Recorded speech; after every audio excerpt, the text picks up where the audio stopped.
how do we still maintain that authenticity but still retain the dignities of the people that we serve? If we are only talking about showing the good side, are we being ethical? I think it's a food for thought. If we are not being authentic with the story, are we still being ethical? Or are there ways of showcasing vulnerability? And by the vulnerability isn't bad, but it depends how we bring it up into the conversation. Is there a way we showcase vulnerability and then showing that through this vulnerability, this is how someone was able to move from point A to B?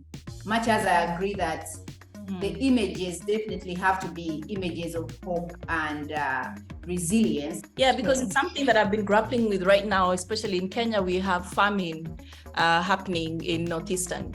And I've been getting all these photographs of people. It's 2022. I'm still getting these photographs of very emaciated, like bones, you know, the kids are like seated, the usual, that photos that we used to see back then. And it just surprises me. And I'm like, I don't know how to feel about this. And it's a fundraising appeal, you know?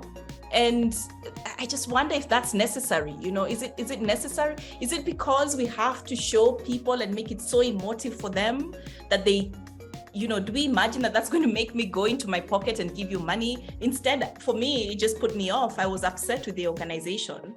And so sometimes I wonder, you know, what's enough and how do we even get that wisdom to know how much of that story to put out there? Still get the reaction that we want, but still, you know, move forward.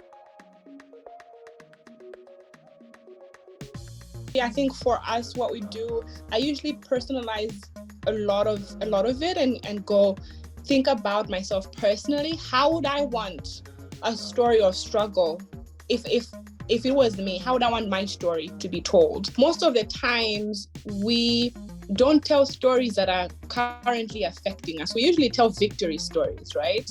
That show there was a struggle and this is how we overcame. Very rarely will somebody actually open up about either a loss or about, you know, most of the time when you're going through that, there's too much pain to even share, that you share it once you have overcome it. We're not saying, at least for us, we're not saying that these families don't have problems. We're just saying that's not what defines them. Like their problem is not how they should be identified, which is what usually happens in our space. For example, for us, disability is an identifier, right? When you want to talk about them, you say, that child who has epilepsy, that child who falls down, that child who's troublesome, they become identifiers. They become part of their identity, which is not true. Yes, they have epilepsy, but they're also bright. They're also creative. They're also, you know, they're also a sister. They're also, there's so many other things. And so for us, we tell stories from a place of strength.